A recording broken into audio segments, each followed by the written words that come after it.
In this video, we're going to use the same skills that we've used with graphing other functions, including quadratics and possibly logarithms, using their transformations to find the new coordinates of our function.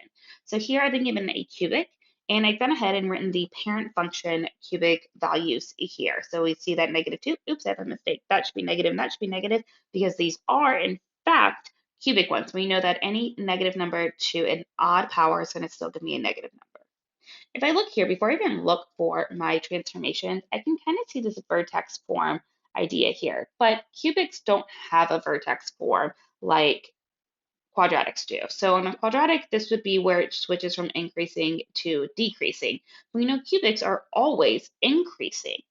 Well, this is actually what is known as the inflection point, is this kind of point right here.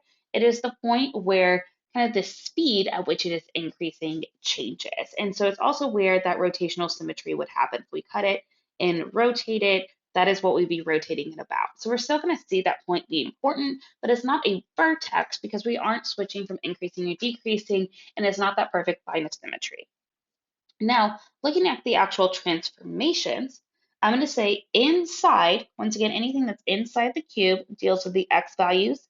We said that everything that is dealing with the x is going to be opposite, so I'm going to do x plus 1.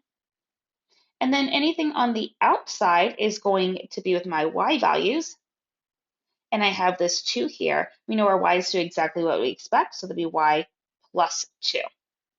And that is going to give me, if I come over here, I'm just going to add 1 to all of my x values. I'm going to take all of these and just add 1. So I end up with -1, 0, 1, 2, 3. And then I'm going to add 2 to all of my y values. And that gives me -6, 1, 2, 3, and 10. So these are going to be my new values. Notice that I do have that coordinate point, 1, 2. So I'm going to plug that one in first. Once again, that is going to help me with my shape. I'm going to know that that's kind of where the increasing and the increasing rates kind of change. I can plug in 2, 3. I can plug in 3, 10. I can plug in 0, 1. And I can plug in -1, -6. And from here, I'm going to kind of curve up. And then here I'm going to curve down. And there you have it. We have our cubic function that has been transformed. So let's do one more and see if it works the same. So this one, once again, I already have my parent points listed. I can see immediately this 3, -2. That is going to be that inflection point. And when I do this, I should definitely get this coordinate point. Looking at the transformations, x plus 3 really means I'm going to do x minus 3. And then -2 means that I'm just going to take my y values and subtract 2. That means that I should be moving to the left and I should be moving down. So when I look at my graph, that is what I should see in the end. Go ahead and take it and take all my y values and subtract 3. So I get -5, -4, -3, -2, and -1.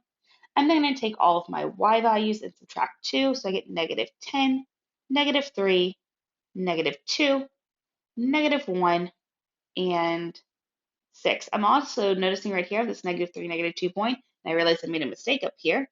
In our vertex form, we're always taking the opposite value here, so that should have been -3, -2 to start. I have that coordinate.